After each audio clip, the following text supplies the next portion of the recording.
Hi, it's Mike with AskTractorMike.com. Well, I've got a viewer letter today that I'm going to try to answer, and I'll tell my viewer what I know about this topic, and I would invite you, if you've got some experience with this, put it in the comments down below, and we'll kind of make a little mini forum out of this, because I don't have a great answer for my viewer. Let's get to the letter. And the letter comes today from Richard, and Richard says, Mike, can you refer me to someone who builds an undercarriage pan for protecting my tractor from sticks causing damage underneath? And it comes from Richard. Well, Richard is looking for a belly pan or a belly guard that goes on the bottom of a tractor. And I've had a little bit of experience with those, and I'll talk about that in a minute. But, you know, normally if you're brush hogging and you're in a field that's, been neglected for a few years, it'll have little sprouts that have grown up, and you run over them with the tractor, and of course usually the front axle of the tractor bends them over, and then they scrape against the belly of the tractor going back, and then the brush hog catches them and cuts them up. And if you've got a tractor that's got the steering arms out in front, that's the first thing that those sprouts contact, and that always worries me a little bit. I've got two tractors, and both of them have the steering components mounted behind the front axle.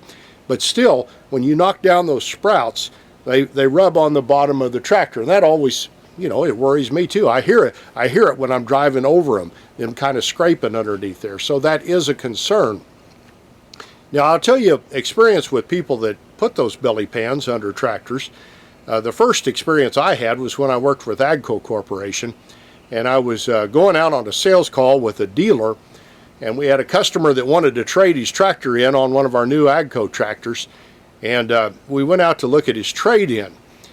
And kind of a funny story about what that looked like. This guy was knocking down bigger trees with his brush hog and his Zetter tractor, and he was wanting to trade the Zetter tractor in.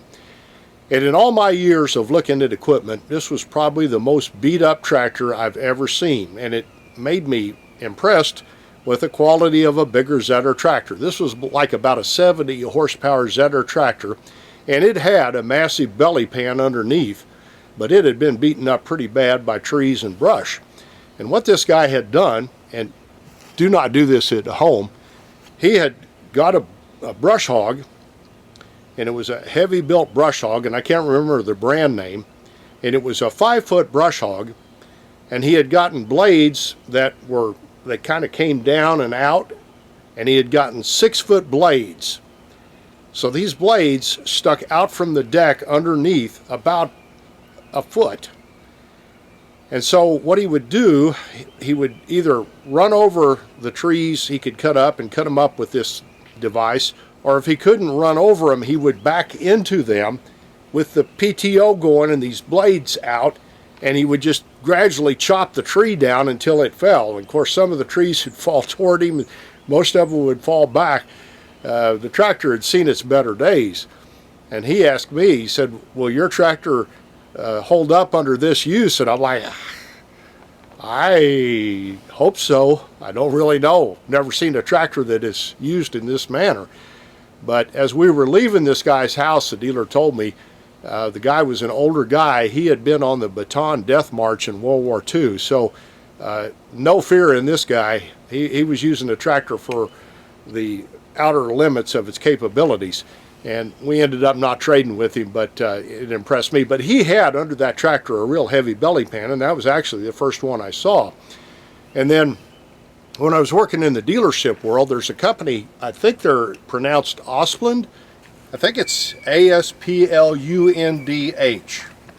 and it's a company that goes around and cuts under power lines in rough and rugged country with pretty big non-cab tractors. And when I was in the dealership world, they were in our area cutting under power lines, and they had New Holland tractors. They were about 105, I think, horsepower tractors, big tractors with no cabs, made in Mexico, basic, no-frill tractor, and they wanted belly pans under them.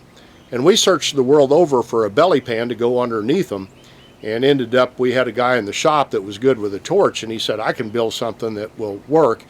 And so he custom designed belly pans to go under these tractors, and we welded them up in the shop, and they were pretty impressive. We had a good guy back there that really knew how to weld.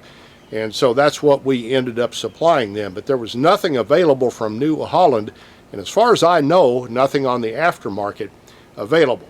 And I got to thinking about it after I got Richard's letter, and it impresses me that if a product like that were available, it would almost have to come from the manufacturer.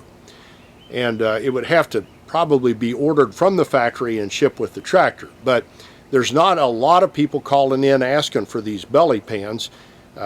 In all the time I was at the dealership, I may have had three people request them.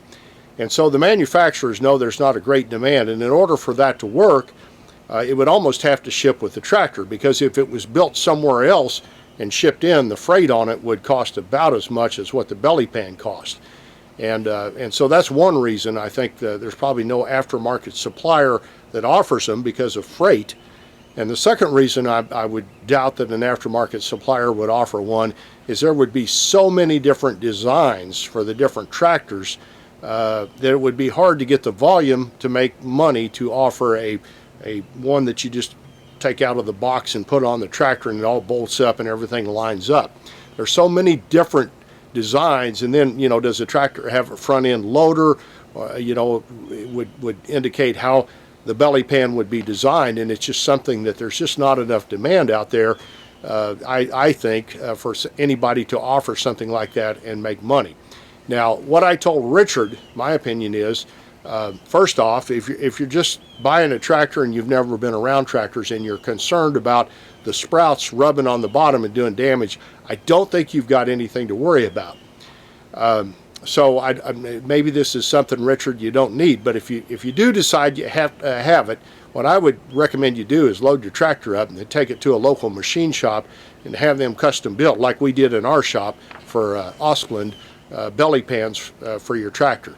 And to me, that's the more efficient way of doing it, probably a cheaper way of doing it, and you'll probably get a better product. But I don't even think it's available from anybody else. Now, if you know different, put in the comments down below. And one other thing, I'm curious, the one thing that worries me about the sprouts on the bottom of the tractor, I've not seen any damage to the belly of a tractor from sprouts, but I always worry about, as you're rubbing the bottom, there's that oil pan plug, and that worries me.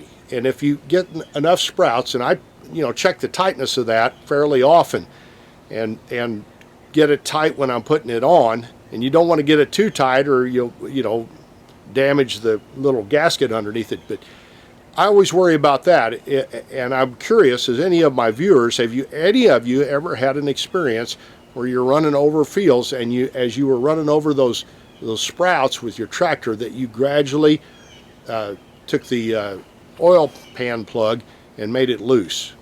Has anybody ever had that? If you have, put it in the comments down below. But Richard, the bottom line is, I think your John Deere will be fine without a belly pan, but if you really want one, I think your only option is going to be to go to a local machine shop and have it built locally.